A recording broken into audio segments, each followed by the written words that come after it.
जय हिंद दोस्तों। अगर आप आईपीओ के लिए अप्लाई करते हो तो एचडीबी फाइनेंशियल सर्विसेज का आईपीओ दोस्तों आ चुका है और इसकी साइज इतनी बड़ी है कि दोस्तों जिन लोगों को रिग्रेट रहता था कि हमें आईपीओ नहीं मिलता, हम अप्लाई तो करते हैं लेकिन नहीं मिलता, तो यहाँ पे आपको मिलने के चांसेस बहुत ज़्यादा है। और ख़ास बात यहाँ पे रहने वाली है दोस्तों शेयर होल्डर कैटेगरी भी। तो देखिए दोस्तों, इस वीडियो में हम बात करने वाले हैं सबसे पहले कंपनी के बारे में कि कंपनी आखिर काम क्या करती है। नेक्स्ट हम बात करेंगे आईपीओ की डिटेल्स के बारे में। साथ ही जानेंगे दोस्तों कंपनी के फाइनेंशियल्स की, कंपनी प्रॉफिट मेकिंग है या फिर लॉस मेकिंग है। साथ ही पीयर कंपैरिजन में और कौन कौन सी कंपनियां हैं और उनके अकॉर्डिंग इसकी वैल्यूएशन किस तरह की है। साथ ही दोस्तों जानेंगे हम लेटेस्ट जीएमपी क्या चल रही है, शेयर होल्डर कैटेगरी में क्या बेनिफिट्स होने वाले हैं, अप्लाई करना चाहिए या नहीं करना चाहिए, सारी बातें आपको इस वीडियो में जानने के लिए मिलेगी। देखिए दोस्तों, सबसे पहले अगर हम ग्रे मार्केट प्रीमियम, जो कि सिर्फ एक अंदाजा होता है लेकिन हम अक्सर देखते हैं कि इसके आसपास हमें लिस्टिंग होते हुए दिखाई देती है। तो फिलहाल अगर हम देखें तो जीएमपी इस आईपीओ की लगातार बढ़ रही है और अभी आईपीओ ओपन होने में टाइम है, तो देखते हैं तब तक हो सकता है जीएमपी और भी अच्छे से बढ़ जाए। फिलहाल दोस्तों 12.5% के करीब जो है यहाँ पे जीएमपी चल रही है। ठीक है, तो जीएमपी फिलहाल डिसेंट आप इसको बोल सकते हो। उम्मीद है कि नंबर और भी बड़ा हो सकता है। अब बात करें दोस्तों कंपनी के बारे में। देखिए, जिस किसी आईपीओ में हम पैसा लगा रहे हैं तो एटलीस्ट हमें पता होना चाहिए कि वो कंपनी क्या काम करती है। ठीक है, तो कंपनी की अगर दोस्तों बात करें तो ये बेसिकली कंपनी जो है 2007 में इनको कॉरपोरेट हुई थी। और बेसिक इसका अगर बिजनेस हम समझे तो लैंडिंग एंड बीपीओ सर्विसेज इसका बेसिक बिजनेस है। फॉर एग्जांपल अगर आपको लोन वोन वगैरह लेना है तो आप ये इस तरीके से इसको समझ सकते हो। साथ ही दोस्तों बात करें कंपनी की 1743 ब्रांचें हैं और 27 स्टेट और 4 यूनियन टेरिटरीज में जो है दोस्तों इसकी ब्रांचें हैं।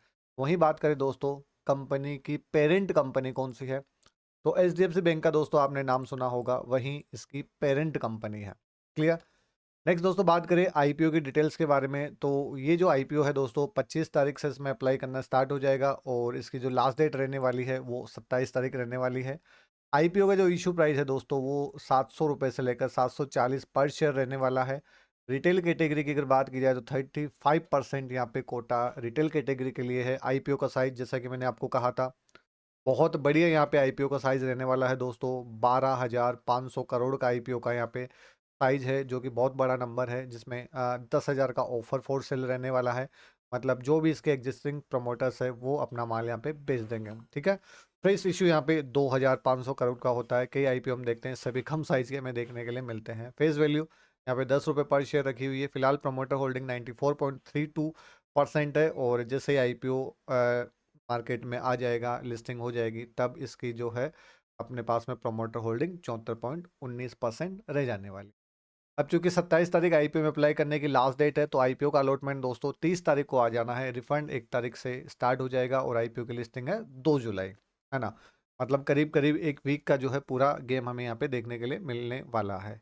मिनिमम रिटेल कैटेगरी में इन्वेस्टमेंट रहेगा 14,800 का, जहाँ पे 20 शेयर रहेंगे एक लोट में। इसके मल्टीपल में आप लगा सकते हो रिटेल कैटेगरी में 2 लाख रुपए तक। फिर 2 लाख से 10 लाख की कैटेगरी आती है दोस्तों एचएनआई कैटेगरी, स्मॉल एचएनआई जिसको आप बोल सकते हो। मिनिमम इन्वेस्टमेंट रहेगा 2,07,200 रुपये का।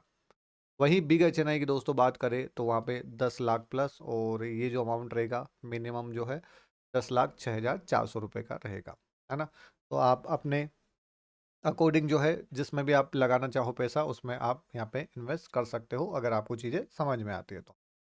वहीं दोस्तों अगर हम कंपनी के फाइनेंशियल की बात करें तो 22 से 23, 23 से 24 और 24 सितंबर तक का जो यहाँ पे हमें डेटा दिया गया है। असेट्स की दोस्तों बात करें, कंप्लीट फिगर जो हमें करोड़ में दिया गया है। लगातार कंपनी के असेट्स बढ़ रहे हैं। रेवेन्यू की अगर बात की जाए तो रेवेन्यू में भी लगातार यहाँ पे ग्रोथ हमें दिखाई दे रही है। इस सितंबर तक का ही डेटा अपने पास में है ना। तो आप ये कंपैरिजन देख सकते हो। प्रॉफिट आफ्टर टैक्स अगर देखें तो प्रॉफिट आफ्टर टैक्स भी आप यहाँ पे देख सकते हो लगातार दोस्तों बढ़ रहा है। पेट मार्जिन अगर देखो तो 2022 में 9%, 23 में 15% और 24 की दोस्तों बात करें तो 17% के हमें यहाँ पे पेट मार्जिन नजर आ रहे हैं। वहीं अगर आप देखो कंपनी की नेटवर्थ तो 14,880 करोड़ के करीब जो है कंपनी की नेटवर्थ है। रिजर्व एंड सरप्लस की अगर बात करें तो 14,085.37 करोड़ का रिजर्व एंड सरप्लस है। वहीं कंपनी के ऊपर बोरोइंग है 82,681.10 रुपये की। तो इसमें यहाँ पे डरने की ज़रूरत नहीं है, क्योंकि अक्सर हम देखते हैं कि डेट फ्री कंपनी यहाँ पे लेते हैं, लेकिन ये इस प्रकार की जो कंपनियां हैं वहाँ पे ये बोरोइंग चलती रहती है। ठीक है, इनका बिजनेस इसी तरीके से चलता है, तो यहाँ पे घबराने वाली बात नहीं है। नेक्स्ट दोस्तों बात करें आरओई की, तो आरओई अपने पास में है लगभग 15%। डेट टू इक्विटी रेशियो है 5.85%। अगर आज भी आप बजाज हाउसिंग फाइनेंस का आईपीओ आया था, इसका भी अगर डेट टू इक्विटी देखें तो 4.11 के करीब फिलहाल उसका भी डेट टू इक्विटी रेशियो यही चल रहा है। ठीक है, प्राइस टू बुक देख सकते हो आप 3.72। क्लियर। नेक्स्ट दोस्तों हम बात करेंगे यहाँ पे इसके पीयर कंपैरिजन में जो कंपनियां हैं, तो वो देख सकते हो आप Bajaj finance limited, Sundaram finance, L&T finance, Mahindra and Mahindra financial services, Shriram हो गया अपने पास में। ये सारी कंपनियां जो है हमें इसके कंपैरिजन में देखने के लिए मिल रही है जो ऑलरेडी लिस्टेड है। उनके अकॉर्डिंग अगर हम यहाँ पे देखें अर्निंग पर शेयर एचडीबी का, तो वो है 31.08 और पी की दोस्तों बात की जाए तो वो 23.80। तो फिलहाल तो रीजनेबल वैल्यूएशन हमें यहाँ पे इस आईपीओ की नजर आ रही है। अब बात करेंगे दोस्तों शेयर होल्डर कैटेगरी की, जो सबसे ज्यादा इंपॉर्टेंट यहाँ पे रहने वाला है। तो शेयर होल्डर कैटेगरी के लिए दोस्तों रिकॉर्ड डेट रखी गई है 19 जून 2025, मतलब आपके अकाउंट में 18 जून तक जो है एक इसकी जो पेरेंट कंपनी है एचडीएफसी बैंक लिमिटेड का अगर एक शेयर है तो शेयर होल्डर कैटेगरी के लिए आप एलिजिबल हो। तो आप क्या कर सकते हो, उसका फायदा क्या, उसका फायदा ये है जैसे आप रिटेल कैटेगरी में अगर आप लगा रहे हो, स्मॉल एचएनआई या बिग एचएनआई में आप अगर आप लगा रहे हो, ठीक है, तो आप क्या करते हो, आप करते हो वहाँ पे एक एप्लीकेशन लगती है आपकी। कितनी एप्लीकेशन लगती है, सिर्फ एक एप्लीकेशन आप लगा पाओगे। अब शेयर होल्डर कैटेगरी में एलिजिबल होने के बाद में आप एक एप्लीकेशन और लगा सकते हो। एक एप्लीकेशन तो जो आप रेगुलर लगाते हो, चाहे रिटेल में लगाओ, स्मॉल एचएनआई में लगाओ, बिग एचएनआई में लगाओ, वहीं आप एक एप्लीकेशन शेयर होल्डर कैटेगरी में लगा सकते हो। तो इस तरीके से आपकी दो एप्लीकेशन यहाँ पे लग जाती है। ठीक है, तो यहाँ पे जो अलॉटमेंट के चांसेस है वो बढ़ जाते हैं, चांसेस ही बढ़ते हैं।